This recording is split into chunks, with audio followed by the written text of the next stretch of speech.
دوستان عزیزم، درود و مهر. امیدوارم هر کجا این دنیا هستین حال دلتون عالی باشه. اگه فکر میکنید همه غذای خوشمزه رو امتحان کردید، صبر کنید. امروز یک غذای جنوبی درست میکنید که طعمش انقدر خاصه که محال فراموشش کنید. از اون غذاست که یه بار درست کنید میره تو لیست غذاهای همیشگیتون.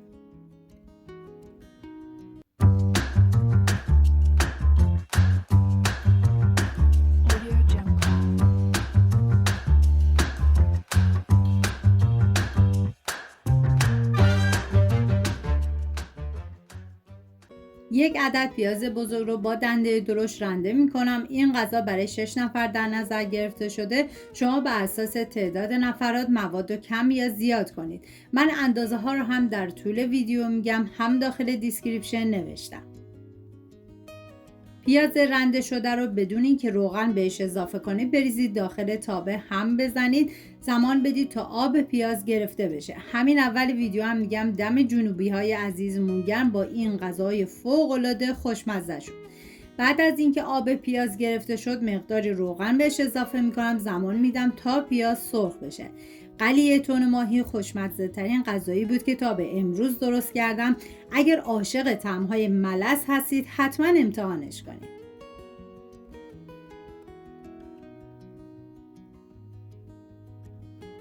توی این فاصله تا پیاز سرخ میشه میریم سراغ سبزی. ما نیاز به گشنیز و شنبلیله داریم و همچنین سیر. من از برگ سیر تازه استفاده کردم. شما اگه برگ سیر تازه نداشتین از 2 حبه سیر استفاده کنید، رنده کنید و به پیاز اضافه کنید. ولی من برگ سیر تازه داشتم. با بقیه سبزیجات خورد میکنم سبزی رو، نه خیلی ریز و نه خیلی درشت. من 200 گرم گشنیز و 50 گرم شنبلیله استفاده کردم. بدون اینکه روغن اضافه کنین سبزی رو میریزم داخل تابه، هم میزنم و زمان میدم تا آب سبزی گرفته بشه.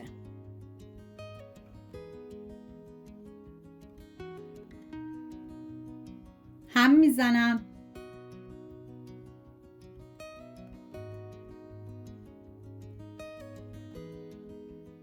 و بعد از اینکه آب سبزی گرفته شد مقدار روغن بهش اضافه میکنم و میذارم تا زمانی که رنگ سبزی تغییر کنه تف بخوره و بعد از تف خوردن دیگه حرارت رو خاموش میکنم.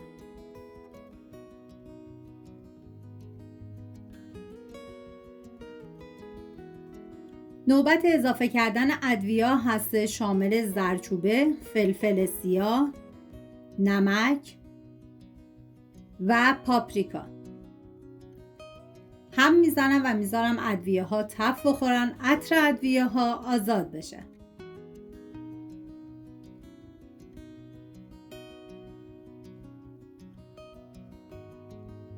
یک قاشق غذاخوری رب گوجه رو میریزم، هم میزنم و میذارم رب تف بخوره، رنگ رب باز بشه.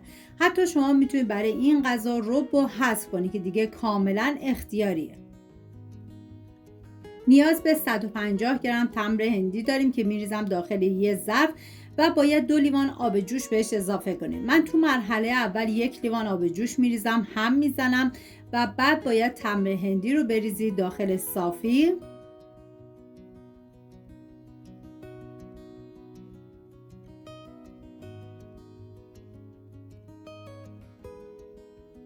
و بعد توی این مرحله بقیه دیگه آب جوش رو بهش اضافه میکنم و هم میزنم. تمر هندی رو به بقیه مواد اضافه میکنم، هم میزنم تا با هم دیگه ترکیب بشن.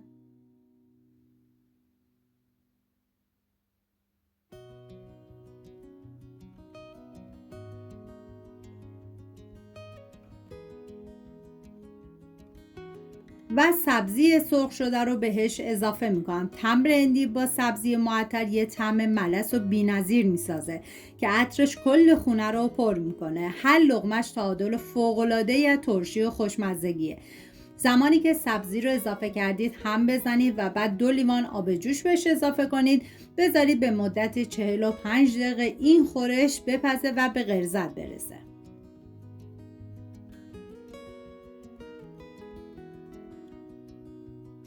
هم میزنم و دیگه بهش زمان میدم.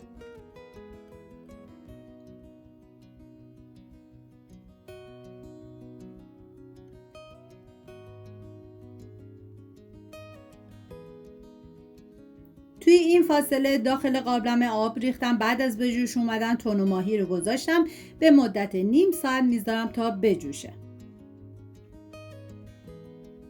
بعد از 45 دقیقه خورش که به غلظت رسید، اول یه هم میزنم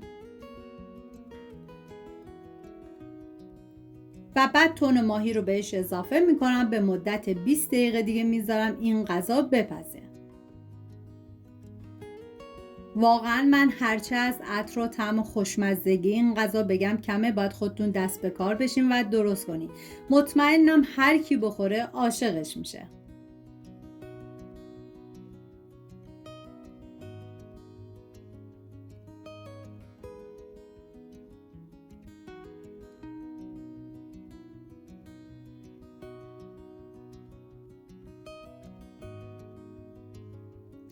اگر از این غذای جنوبی خوشتون اومده، حتما ویدیو رو لایک و برای دوستاتونم بفرستید که اونام این طعم خوشمزه رو از دست ندن.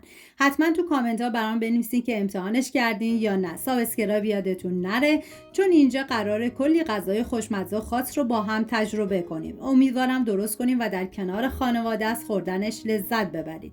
سپاس از همراهی همیشگیتون. تا ویدیوی بعدی مراقب خودتون و خوبی هاتون باشید. تا درودی دیگر، بدرود.